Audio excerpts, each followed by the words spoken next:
If you want to order, get up and do it yourself. Someone laughed loudly, pointing at the man in the wheelchair near the counter. The entire cafe erupted in laughter.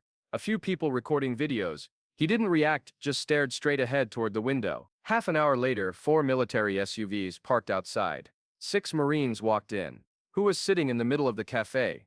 Welcome to QH. Let's uncover what really happened. Samuel Grant, 71, visited Harbor Grounds Café every Friday at precisely 2 p.m. The ritual never varied. He would wheel himself to table 6 by the window, order a black coffee with a slice of apple pie, and spend exactly 90 minutes gazing at the harbor where Navy ships occasionally docked. Today marked the 5th anniversary of his weekly pilgrimage to this unremarkable cafe in Seaside Ridge, Florida. The staff knew him as a quiet, dignified regular. What they didn't know was the weight of memories Samuel carried, both figuratively and literally, in the small wooden box that always rested in his lap. Inside lay his Marine Corps medals, faded photographs of young men in desert camouflage, and letters he'd never sent to families of those who never returned. Samuel had lost both legs in Afghanistan, just outside Kandahar. An improvised explosive device had ended his 30-year military career, and claimed the lives of 2 Marines under his command. His weathered face, permanently tanned from years in foreign deserts, revealed little of the physical pain that still plagued him. The emotional wounds, however, were visible in his eyes. Distant, watchful, yet somehow at peace with what life had dealt him.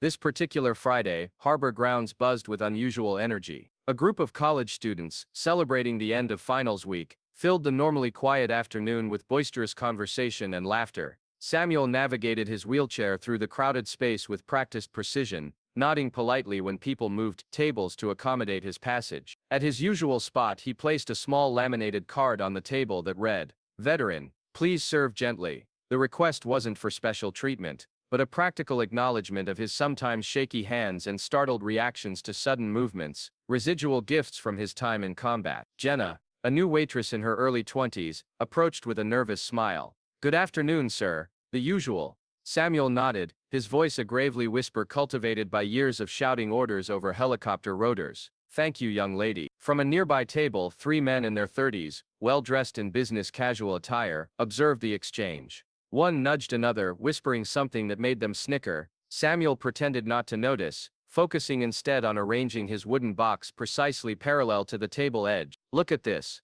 one man said, loud enough to be heard several tables away. "Special service for the supposed hero. What kind of veteran uses a wheelchair as a prop for attention?" Jenna froze, coffee pot suspended mid-pour, her eyes darting between Samuel and the men. "It's all right," Samuel said, quietly. "Please continue." The leader of the group, emboldened by Samuel's non-reaction, raised his voice further. "What kind of veteran begs for special treatment with a little card? My grandfather was in Vietnam, and he never asked for handout." The cafe quieted momentarily. Patrons glanced uncomfortably between the hecklers and Samuel, but no one intervened. Samuel simply pulled his wooden box closer, as if protecting the memories inside from contamination. With deliberate calmness, he sipped his coffee, gazing out the window while ignoring the continued jibes. His reaction, or lack thereof, seemed to further irritate the men, who began theorizing loudly about fake veterans and professional victims. Jenna approached him again, her voice barely audible. "Sir, would you like me to ask them to stop? Or maybe call the manager?"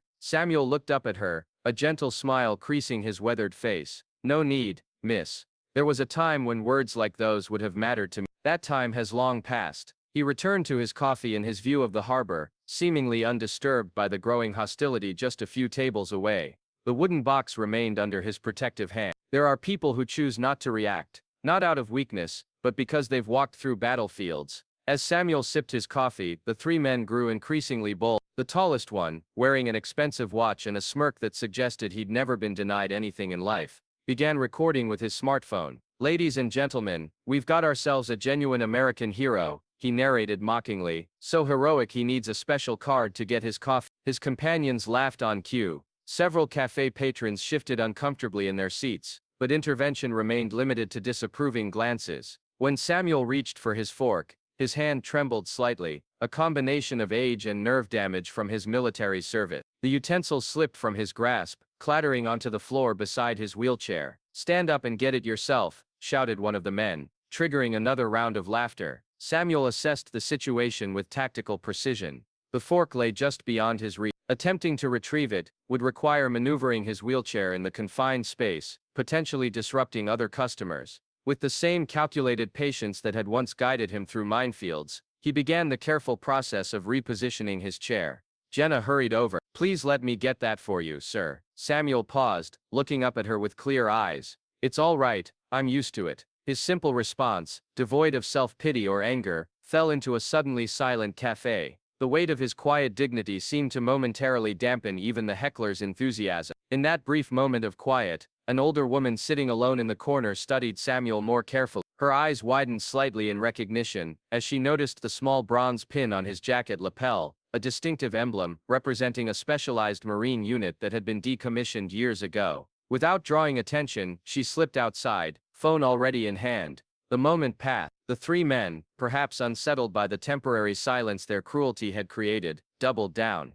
The leader posted the video online with the caption, "Coffee Shop Warrior, Cheap Drama." Within minutes, notifications began lighting up his phone as the post gained traction. "Look at that, we're going viral," he announced proudly. "People love seeing these fake heroes get exposed." Samuel continued eating his apple pie in measured bites, his expression unchanging. To casual observers, he appeared either oblivious or resigned to the mockery, but the slight tightening of his jaw and the methodical way he repositioned his wooden box betrayed awareness of every word. A middle-aged man in nondescript clothing sitting at the counter observed the scene intently when Samuel opened his box to check his watch, revealing a glimpse of military medals inside. The observer's eyebrows raised fractionally. He quietly paid his bill and stepped outside, phone pressed to his ear. "Commander, it's Reeves. You're not going to believe who I just saw at Harbor Grounds." "Yes, sir, Samuel Grant." "The Samuel Grant from Fallujah?"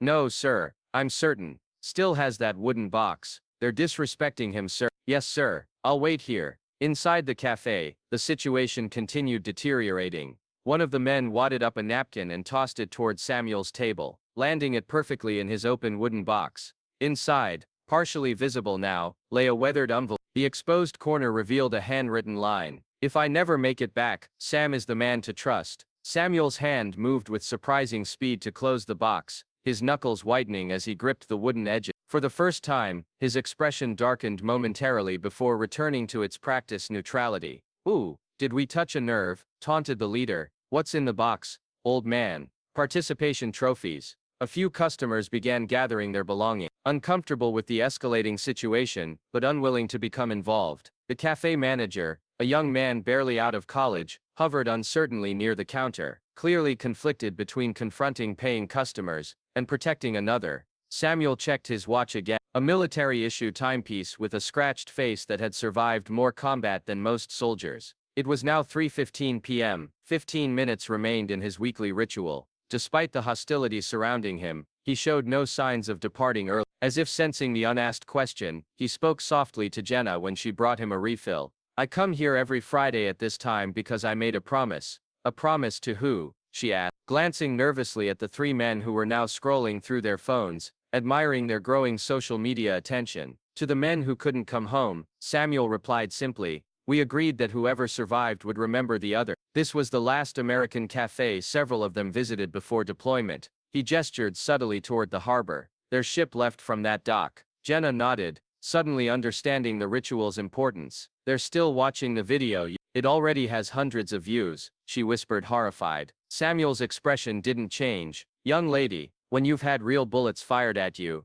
camera phones don't seem very threatening." Outside, more vehicles began arriving in the parking lot, their occupants remaining inside with engines running. The man named Reeves stood by the entrance, checking his watch periodically as if awaiting a precisely timed operation. Samuel Grant continued his vigil by the window, seemingly oblivious to the mockery and the gathering storm outside. His weathered hands rested protectively on the wooden box, guarding memories that no viral video could ever diminish. Type respect if you believe the quietest people are often those who have sacrificed the most. The mockery reached its peak when the tallest man, emboldened by online validation, approached Samuel's table. Leaning down with a condescending smirk, he spoke loudly enough for everyone to hear. "You know what I think? I think you're wearing that veteran gear from a costume shop." Samuel met his gaze with steady eyes that had once tracked enemy movements across mountain ranges, but said nothing. "Real soldiers have discipline, strength, The man continued enjoying his audience's attention. They don't beg for sympathy with little cards. Several customers looked away in embarrassment.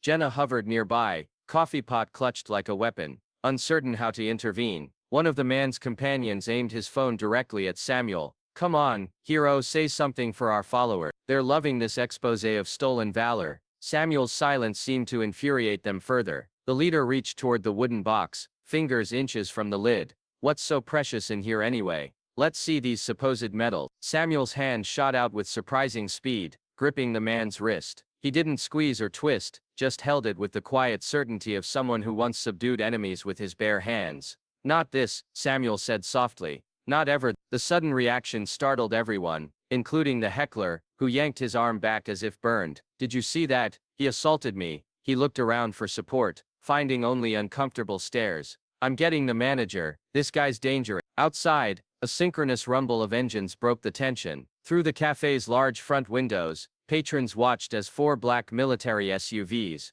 pulled up in perfect formation. Behind them, a command jeep flying a Marine Corps flag stopped directly at the entrance. The cafe fell completely silent. 6 Marines in immaculate service uniforms entered with disciplined precision. Their crisp movements and decorated chests spoke of extensive combat experience. The oldest among them, a silver-haired man with a bearing of natural authority, surveyed the room before his eyes locked on Samuel. The 3 hecklers, suddenly pale, retreated to their table. One frantically tried deleting the video from his social media as the Marines approached Samuel's table. The silver-haired officer stepped forward and rendered a perfect salute. Sergeant Major Grant, Alpha Company 3rd Battalion. Sir, we apologize for being late. The other Marines formed a respectful semicircle around Samuel's table, each saluting in turn. The oldest officer continued, his voice carrying effortlessly through the silent cafe. Sergeant Major Grant led one of the most successful rescue operations in modern Marine Corps history. Fallujah, 2004. 12 Marines cut off behind enemy lines. Against direct orders, Grant went back in. He turned to address the entire cafe now. I was one of those 12. 3 days pinned down, ammunition nearly gone. Grant not only found us, he created an extraction route by clearing buildings single-handedly. He was shot twice during the operation, but refused medical evacuation, until every Marine was accounted for. The officer's voice tightened with emotion. When the helicopter finally lifted off, insurgents targeted it with RPGs. Grant used his body to shield 2 wounded Marines. The resulting injuries eventually cost him both legs, but he saved every one of us. From a polished wooden case, the officer produced a gleaming medal on a blue ribbon. The Navy Cross that should have been awarded years ago. Administrative errors, and Grant's own insistence on avoiding recognition delayed this moment. Today we correct that mistake. As the medal was ceremoniously placed in Samuel's hands, one of the younger Marines stepped forward, his voice breaking slightly. Sergeant Major Grant pulled me from burning wreckage after our vehicle hit an IED. I've waited 15 years to thank you. The cafe remained frozen in stunned silence, as each Marine shared a brief testimony of Samuel's impact on their lives. Several patrons wiped away tears.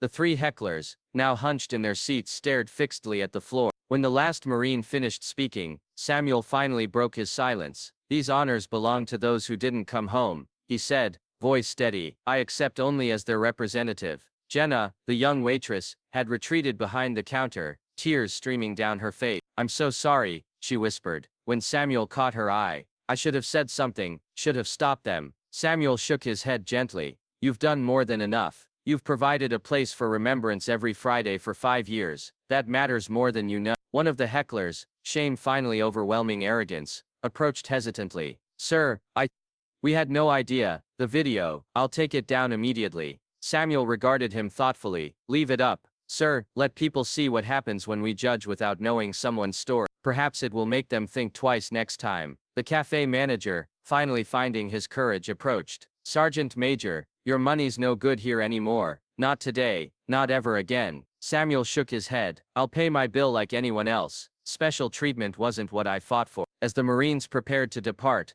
having completed their official mission, the silver-haired officer leaned close to Samuel. We'll be back next Friday if that's acceptable. Some debts can never be fully repaid, but we'd like to try. For the first time that day, Samuel's stoic expression softened into something resembling a smile. Table 6, 1400 hours, brings stories of the others. After they departed, Samuel remained at his table, completing his ritual 90 minutes as originally planned. The three hecklers left quietly, their social media accounts now flooded with angry comments, as the truth about Samuel spread across local networks. Before Samuel departed, Jenna approached one final time. "Can I ask what's in the box? The one you protected so carefully?" Samuel hesitated, then opened the wooden container. Inside lay several medals, yes, but also a collection of small personal items. A worn baseball, a poker chip, a scratched Zippo lighter, a folded sonogram image. "These belong to men who asked me to remember them," Samuel explained. "Things they carried for luck or love. I promised to protect them until we meet again." Jenna nodded, understanding dawning in her eyes. "And that's why you come here, to keep that promise. Every Friday, same table, same time." Samuel closed the box carefully, because somewhere they're watching, making sure I remember. As Samuel wheeled himself toward the exit, customers stood one by one in silent respect, a belated but heartfelt acknowledgement of the quiet hero who had sat among them, unrecognized for years. What moment in life do you think would make an entire room fall silent with shame? I still remember that moment when they stood at attention around him. In the weeks that followed, Harbor Grounds underwent a transformation that nobody could have predicted. Table 6, Samuel's regular spot, now bore a small bronze plaque, reserved for those who served. When not occupied by Samuel during his Friday vigil, the table was available exclusively to military veterans. A framed photograph of Samuel receiving his Navy Cross hung nearby, captioned simply, "Not all heroes wear their medals." True to their word, the Marines returned the following Friday. 6 of them, representing different generations of service, joined Samuel at a larger table, pushed adjacent to his regular spot. Their conversation was quiet,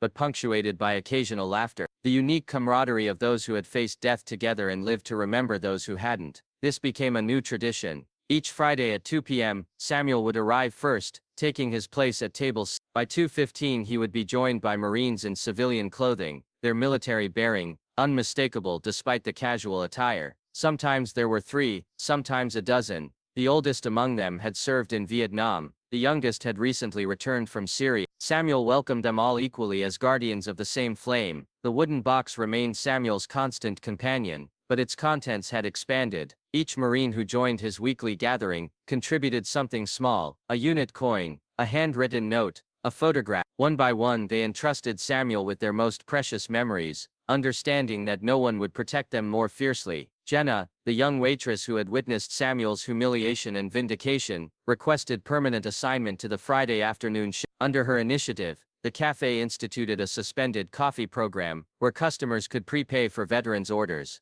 The wall near the register soon filled with post-it notes from patrons: "Coffee for the next veteran, with gratitude," or "Meal for someone who served in memory of my grandfather." The 3 men who had mocked Samuel never returned to Harbor Grounds. Their viral video, which they had left online at Samuel's suggestion, became an unexpected educational tool, shared by military family support groups and sensitivity training programs. It accumulated millions of views, each one a potential lesson in looking beyond appearances. Samuel himself remained largely unchanged by his newfound local celebrity. He still arrived precisely at 2 p.m. each Friday. He still ordered black coffee and apple pie. He still spent exactly 90 minutes in quiet remembrance. The only difference was that he was no longer alone in his ritual. On her personal social media page, Jenna shared a reflection that resonated far beyond her small circle of friends. "I witnessed justice arrive, not through angry words, but through a silence that made an entire room stand up." An elderly woman who had been present during Samuel's humiliation later told a local newspaper, "I used to think he was just a lonely old man sitting by himself. Now I see he was a fortress we never recognized." Perhaps the most meaningful change came 6 months later, when Samuel allowed a local school group to interview him for a history project. After decades of silence about his service, he finally shared his story with the next generation. Not tales of heroism or combat, but simple truths about loyalty, sacrifice, and remembering those left behind. When asked by a 10-year-old student why he hadn't defended himself against the mockery that day, Samuel's answer was characteristically straightforward. "When you've held dying friends in your arms, cruel words lose their power to hurt you. I've been wounded by experts." Another child asked what he wanted people to remember about veterans like him. Samuel thought for a moment before responding that we are still keeping promises made long ago. On battlefields, most people have forgotten. How many people silently endure ridicule and disrespect simply because the world has forgotten how much they've already given? The story of Sergeant Major Samuel Grant reminds us that heroism rarely announces itself. It doesn't demand recognition or special treatment. Often it sits quietly among us, keeping decades-old promises that the rest of the world never knew were. And yet perhaps the most profound part of Samuel's story was not the moment the Marines arrived, but that he would have kept coming regardless. In an age obsessed with recognition, he sought now. What mattered to him was that every coffee, every memory, every Friday stood as proof. The fallen were not forgotten, and promises once made would be honored, until his last breath. What strikes me most about this story isn't the moment when the Marines arrive to honor Samuel, though that scene of justice brings satisfaction to anyone who values respect and dignity. No, what truly moves me is Samuel's unwavering commitment to his weekly ritual, regardless of how others treated him. His dedication wasn't contingent on appreciation or recognition. He sat at table 6 every Friday, not for himself, but for those who could no longer be there. In our world of instant outrage and performative virtue, Samuel's quiet dignity serves as a powerful counterpoint. He didn't need social media campaigns or public outrage to validate his worth. His value was established long ago in moments of sacrifice that most of us will never comprehend. If you know someone like Samuel, someone who carries invisible burdens of service and sacrifice, write their name in the comments. Don't let them fade into silence. Perhaps we all have something to learn from that wooden box Samuel protected so fiercely. Like that box, each of us contains hidden stories and treasured memories that aren't immediately visible to others. Before we judge, before we mock, before we assume we understand someone's story based on outward appearances, we might remember the lesson of Harbor Grounds. The quietest person in the room might be the one who has given the most. There are stories for which a lifetime isn't enough to express adequate gratitude, but as long as you remember, they never truly vanish from history. Incredible Stories will continue sharing what might otherwise be forgotten. In a world that increasingly values noise over substance, may we all learn to recognize the Samuel Grants among us, those quiet heroes whose greatest battles and most profound victories might never make headlines, but whose character shapes the world around them in ways we rarely acknowledge until someone helps us truly see. Subscribe to Incredible Stories, where respect lives on. We told their story, you gave it meaning. Thank you.